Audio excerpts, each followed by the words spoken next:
Frases hechas, 5. Llamar a capítulo. La expresión llamar a capítulo nació entre los muros de los monasterios medievales. En las órdenes religiosas, el capítulo era la reunión solemne de los monjes en la sala capitular, convocada por el abad para tratar asuntos relevantes. El término capítulo procede del latín capitulum, diminutivo de caput, cabeza, y designaba tanto los capítulos de la regla que se leían en esas reuniones como el propio acto de congregarse. En los monasterios benedictinos y cistercienses, el abad llamaba a capítulo para leer un fragmento de la regla y juzgar las faltas de los hermanos. El abad, a capítulo, un día llamó a la bien armada frailería, Félix María de Samaniego. Ponerse las botas. La expresión parece tener raíces en la vida militar de los siglos XVII y XVIII, las botas eran parte esencial del equipo del soldado, pero también un objeto caro y difícil de conseguir. Tras una victoria o un saqueo, los soldados regresaban con botín y podían permitirse equiparse mejor, incluida la compra de botas resistentes. Ese momento de prosperidad tras la escasez se convirtió en una imagen poderosa, el soldado victorioso se ponía las botas y celebraba con festines. El último, que cierre. Existe una tradición histórica que la vincula con la corte de Felipe III y los pasadizos del duque de Lerma en la villa de Lerma, Burgos. Lerma fue transformada a principios del siglo XVII por el todopoderoso valido del rey. El duque construyó un complejo palaciego monumental, lleno de pasadizos elevados y corredores privados que conectaban palacios, conventos y estancias nobiliarias, permitiendo al monarca moverse protegido del clima y de las miradas indiscretas. Según la tradición oral burgalesa, cuando el rey avanzaba por estos corredores, los sirvientes debían abrir y cerrar las ventanas de los pasadizos a su paso, para regular la luz, el aire y la privacidad, y al terminar el recorrido se decía, que cierre el último. Esta explicación no está documentada en fuentes primarias, pero sí aparece en tradiciones locales, guías históricas y relatos divulgativos sobre Lerma. Otra explicación filológica se centra en los siglos XIX y XX, cuando en tabernas, talleres y comercios el dueño se marchaba antes que los demás y solía decir, el último que cierre. Para no morir ahorcado, el mayor ladrón de España se vistió de colorado.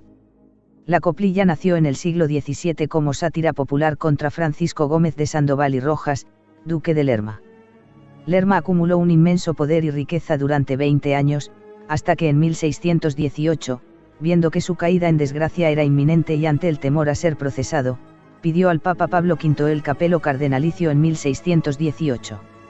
Al recibirlo, se vistió de rojo, el color de los cardenales, y obtuvo inmunidad eclesiástica, escapando así de la justicia civil.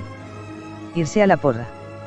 En los antiguos ejércitos españoles, especialmente desde los siglos XVI y XVII, el tambor mayor o el sargento mayor portaban un gran bastón de mando, ricamente labrado y rematado con una bola metálica.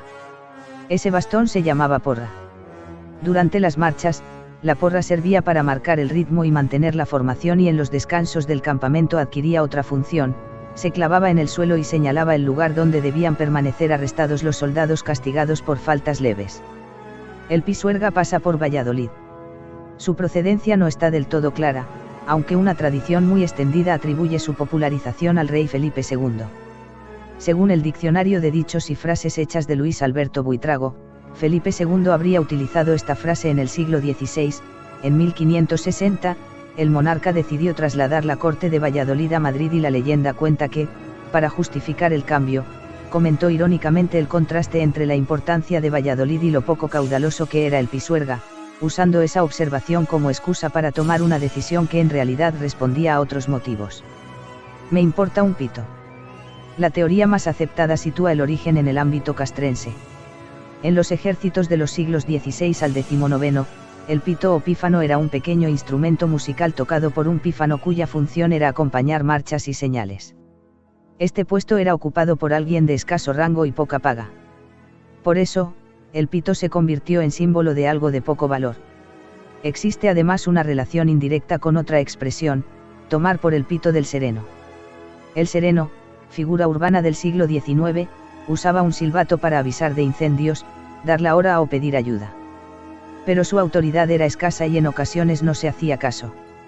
Santo Domingo de la Calzada, donde cantó la gallina después de asada. Esta expresión hace referencia a uno de los milagros más famosos del Camino de Santiago. Su origen está en una leyenda del siglo XIV, transmitida por peregrinos y recogida en crónicas y cancioneros. La historia cuenta que, en tiempos de Santo Domingo de la Calzada, siglo XI, un matrimonio alemán peregrinaba a Santiago con su hijo, un joven llamado Hugonel. En una posada de la zona, la hija del mesonero se enamoró del muchacho, pero él no correspondió a sus avances. Ofendida, la joven escondió una copa de plata en el equipaje del peregrino y lo acusó de robo. El corregidor lo declaró culpable y el muchacho fue ahorcado. Los padres, desolados, siguieron hasta Santiago para cumplir la promesa, y al regresar pasaron de nuevo por el lugar de la ejecución. Para su asombro, encontraron al hijo vivo, sostenido milagrosamente por Santo Domingo, que impedía que la cuerda le causara daño. Santo Domingo me sostiene. Los padres corrieron a avisar al corregidor, que en ese momento estaba comiendo. Escéptico, respondió con ironía. Vuestro hijo está tan vivo como este gallo y esta gallina que estoy a punto de comer. En ese instante, el gallo y la gallina asados se levantaron, recuperaron plumas y vida, y comenzaron a cantar. El corregidor, atónito, ordenó liberar al muchacho. Tirar la casa por la ventana. Las fuentes coinciden en situar el nacimiento del dicho en 1763, año en que Carlos III instauró la Lotería Nacional. Cuando un afortunado ganaba un premio importante, celebraba su nueva riqueza arrojando por la ventana los muebles y enseres viejos, símbolo de que podía permitirse reemplazarlo todo por objetos nuevos y mejores. La ocasión la pintan calva. La frase procede de la representación clásica de la diosa Ocasión, Occasio, figura alegórica del instante propicio. En la mitología grecorromana se la pintaba con abundante cabello solo en la frente, totalmente calva por detrás, de puntillas sobre una rueda, con alas en los pies o la espalda y desnuda o cubierta apenas por un velo. La imagen aparece descrita ya por Covarrubias, quien detalla el copete frontal y la cabeza desnuda como metáfora de la fugacidad del momento oportuno.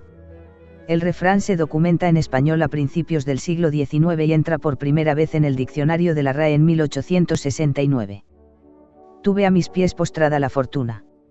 Y trajo del copete mi cordura. A la calva ocasión al estricote. El Quijote. El vagabundo, quizá por aquello de que a la ocasión la pintan calva, se comió 3 platos de judías con chorizo. Camilo José Cela, judíos, moros y cristianos. Tomar el pelo. La teoría más aceptada sitúa el origen en los barberos del siglo de oro, quienes, además de afeitar y cortar el cabello, realizaban sangrías, sacaban muelas y vendían remedios milagrosos. Algunos de ellos, famosos por su picaresca, tomaban el pelo literalmente, agarraban un mechón para distraer al cliente mientras le cobraban de más o le vendían un ungüento inútil. No me tome usted el pelo, doña Mariquita, que bastante tengo yo con lo mío. Carlos Arniches, sainetes y comedias madrileñas. Poner la mano en el fuego. En la Edad Media, especialmente entre los siglos IX y XII, existía un procedimiento judicial llamado ordalía, por el cual el acusado debía someterse a una prueba física, a menudo relacionada con el fuego, para demostrar su inocencia.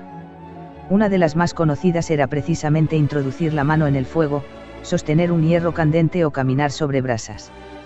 Si Dios protegía al inocente, la herida sanaría rápido y sin infección; si era culpable, la quemadura sería grave y evidente.